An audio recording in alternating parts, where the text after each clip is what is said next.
Hello বন্ধুরা, আসসালামু আলাইকুম। সবাই কেমন আছেন? আশা করি যে যেখানে আছেন অনেক ভালো আছেন। বন্ধুরা, আজকে ভিডিওতে আমরা কথা বলবো Realme 9i 5G এই ফোনটি নিয়ে।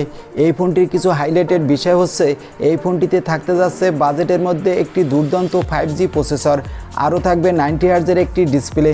আর আজকে ভিডিওতে আমরা কথা বলবো এই ফোনটির ফুল ডিটেলস নিয়ে। এই ফোনটিতে কি কি স্পেসিফিকেশন থাকতে যাচ্ছে, এই ফোনটি প্রাইস বাংলাদেশে ইন্ডিয়ার মার্কেটে কত হতে পারে, এই ফোনটি কবে লঞ্চ হতে পারে, এছাড়া জানাবো প্রাইস অনুযায়ী ফোনটা আপনার জন্য কতটা ভ্যালু ফর মানি প্রোভাইড করা ফোন হতে যাচ্ছে। সো সবগুলো বিষয় নিয়ে কথা বলবো আজকের ভিডিওতে। আর আপনাকে বলবো অবশ্যই ভিডিওটি আমাদের সাথে শুরু থেকে শেষ পর্যন্ত কন্টিনিউ দেখার জন্য। আর মূল ভিডিওতে যাওয়ার আগে দেখে নিন তো আমাদের চ্যানেলটি সাবস্ক্রাইব করা আছে কিনা। যদি না থাকে তাহলে অবশ্যই চ্যানেলটি সাবস্ক্রাইব করে পাশে থাকা বেল আইকনটি প্রেস করে রাখবেন, যাতে করে আমাদের পরবর্তী কোনো ভিডিও মিস না হয়ে যায়। সো সবার প্রথমেই আমরা আলোচনা করব এই ফোনটির লুক ও বিল্ড কোয়ালিটি নিয়ে। ব্যাক সাইডে আপনি দেখতে পাবেন কোয়াড ক্যামেরা সেটআপ, সামনে থাকবে সিঙ্গেল পাঞ্চল কাটিং ডিসপ্লে।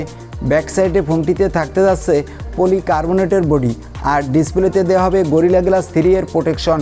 সিকিউরিটির জন্য থাকতে যাচ্ছে সাইড মাউন্টেন ফিঙ্গারপ্রিন্ট সেন্সর, দেওয়া হবে ইউএসবি টাইপ সি পোর্ট এবং 3.5 মিলিমিটারের অডিও জ্যাক। তো ফোনটির লুক ও বিল্ড কোয়ালিটি আমার কাছে মনে হয়েছে ভালোই হতে যাচ্ছে। এবার আমরা আলোচনা করব এই ফোনটির ডিসপ্লে সেকশন নিয়ে। এখানে দেওয়া হবে 6.6 ইঞ্চি মাপের একটা ফুল এইচডি প্লাস রেজুলেশনের আইপিএস এলসিডি প্যানেল, যেটা হতে যাচ্ছে 90 হার্জের, এবং এই ফোনটির ডিসপ্লে ব্রাইটনেসও ভালোই দেওয়া হবে। তো ডিসপ্লেটা দেখতে আমাদের চোখে যেমন ভালো লাগবে, সানলাইটও তেমনি ভালোই পারফরমেন্স পাওয়া যাবে বলে আশা করা হচ্ছে। আর এখানে 90 হার্জের ডিসপ্লে দিয়ে নিয়ে আসার ফলে এখানে ডিসপ্লেতেও আপনি ভালোই স্মুথ পারফরমেন্স পেয়ে যাবেন। এবার আমরা আলোচনা করব এই ফোনটির প্রসেসর সেকশন নিয়ে। এখানে ব্যবহার করা হবে মিডিয়াটেকের ডায়মেনসিটি 900 প্রসেসর, যার পারফরমেন্স মিড রেঞ্জে এক কথায় দুর্দান্ত। এখানে আপনি PUBG, Free Fire, Call of Duty, স্পল 9-এর পাশাপাশি সব ধরনের বড় বড় অ্যাপসগুলো ভালোই স্মুথ প্লে করতে পারবেন। আর ফোনটিতে আউট অফ দ্য বক্স থাকতে যাচ্ছে অ্যান্ড্রয়েড 11, দেওয়া হবে Realme UI, থাকতে যাচ্ছে ডুয়েল সিম কার্ড স্লট, এবং সাথে দেওয়া হবে একটা এক্সট্রা মেমোরি কার্ড স্লট, যার ফলে আপনি আপনার ইচ্ছে মতো ফোনের স্টোরেজটাও বাড়িয়ে নিতে পারবেন। তো ফোনটির পারফরমেন্সও এক কথায় ভালোই হতে যাচ্ছে বলে মনে হয়েছে। আর ফোনটি পাওয়া যাবে মার্কেটে 3টি ভ্যারিয়েন্টে, যার বেস ভ্যারিয়েন্ট শুরু হবে 464 জিবি, আর টপ ভ্যারিয়েন্ট হতে যাচ্ছে 6128 জিবি। এবার আমরা আলোচনা করব এই ফোনটির ক্যামেরা সেকশন নিয়ে।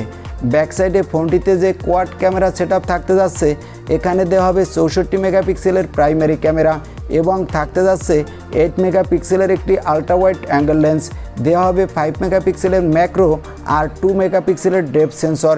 ব্যাক সাইডে ক্যামেরা দিয়ে আপনি ফুল এইচডি প্লাস রেজুলেশনে ভিডিও রেকর্ড করতে পারবেন, এবং সামনে ক্যামেরা দিয়ে এইচডি প্লাস রেজুলেশনে ভিডিও রেকর্ড করার সাপোর্ট পেয়ে যাবেন।